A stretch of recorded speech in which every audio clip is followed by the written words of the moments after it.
Plus mega Bible quiz 2026 episode 91 answer revealing വീഡിയോയിലേക്ക് എല്ലാ പ്രിയപ്പെട്ട പ്രേക്ഷകർക്കും സ്വാഗതം. ഇന്നലെ 5 ക്വസ്റ്റ്യൻസ് ചോദിച്ചിട്ടുണ്ടായിരുന്നു. ബൈബിൾ പോർഷൻ ഒരിക്കൽ കൂടെ പറയുന്നു. 1 ദിനവൃത്താന്തം 23 മുതൽ 26 വരെ, അപ്പോസ്തല പ്രവർത്തികൾ 2-ാം അധ്യായം. അപ്പോൾ ക്വസ്റ്റ്യൻസിന്റെ ആൻസേഴ്സ് ഇപ്പൊ റിവീൽ ചെയ്യാണ്. നമുക്ക് ആദ്യം ചോദ്യങ്ങൾ എന്തൊക്കെയായിരുന്നു എന്നുള്ളത് നോക്കാം കേട്ടോ. ആദ്യത്തെ ക്വസ്റ്റ്യൻ ഇതായിരുന്നു, രാജാവും പ്രവാചകനും ഗോത്രപിതാവുമായിരുന്ന വ്യക്തി ആര്? ഇതായിരുന്നു ആദ്യത്തെ ചോദ്യം. ഉത്തരം ദാവീദ്.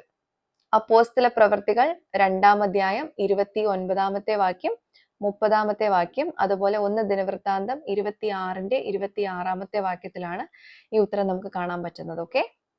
രണ്ടാമത്തെ ക്വസ്റ്റ്യൻ ഇതായിരുന്നു, എനിക്കൊരു മകൻ മാത്രമേ ഉള്ളൂ, എന്നാൽ എൻ്റെ മകന് നിരവധി മക്കൾ ഉണ്ടായിരുന്നു. എൻ്റെ പേരും എൻ്റെ മകന്റെ പേരും എഴുതുക. ഇതായിരുന്നു ചോദ്യം. ഉത്തരം അപ്പൻ എലിയേസർ, മകൻ രഹബ്യാവ്. 1 ദിനവൃത്താന്തം 23-ന്റെ 17-ലാണ് ഈ ഉത്തരം നമുക്ക് കാണാൻ പറ്റുന്നത്. ഓക്കെ. മൂന്നാമത്തെ ക്വസ്റ്റ്യൻ, ചരക്കുകൾ സൂക്ഷിക്കുന്ന പുര എന്നർത്ഥമുള്ള ഒരു പദം എന്ത്? ഈ പദം മലപ്പുറം ജില്ലയിലെ ഒരു സ്ഥലപ്പേരാണ്. എന്താണത്? ഇതായിരുന്നു ചോദ്യം. ഉത്തരം പാണ്ഡികശാല.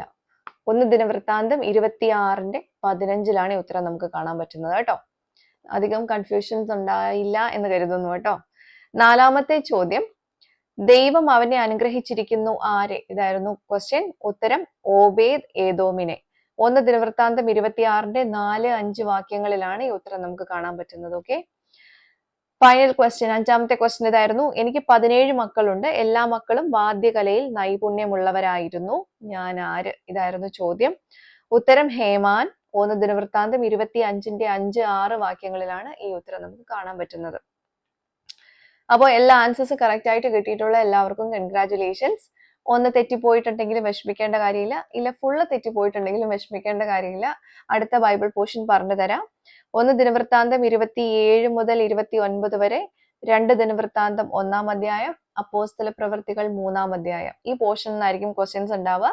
ഈ പോർഷൻസ് നന്നായിട്ട് വായിച്ച് മനസ്സിലാക്കി വെച്ചോളൂ. അപ്പൊ അടുത്ത ക്വസ്റ്റ്യൻസിന് കറക്റ്റ് ആയിട്ടുള്ള ഉത്തരം നിങ്ങൾക്ക് അയക്കാൻ പറ്റുന്നതായിരിക്കും കേട്ടോ. എന്തായാലും പോയിന്റ്സ് വൈസ് ആണ് നിങ്ങളുടെ ഫൈനൽ പ്രൈസ് ഡിസൈഡ് ചെയ്യുന്നത്. അപ്പോൾ എല്ലാ ഉത്തരങ്ങളും മാക്സിമം ശരിയായിട്ട് അയക്കാൻ ശ്രമിക്കുക. പോർഷൻസ് നല്ലോണം വായിക്കുമ്പോൾ തന്നെ നിങ്ങൾക്ക് കറക്റ്റ് ആയിട്ടുള്ള ആൻസേഴ്സ് കിട്ടും കേട്ടോ. അപ്പോൾ നമുക്ക് അടുത്ത ഈ പോർഷനിലുള്ള ക്വസ്റ്റ്യൻസുമായിട്ട് അടുത്ത വീഡിയോയിലൂടെ വീണ്ടും കാണാം. Till then, it's me, Angel, signing off. Bye and take care.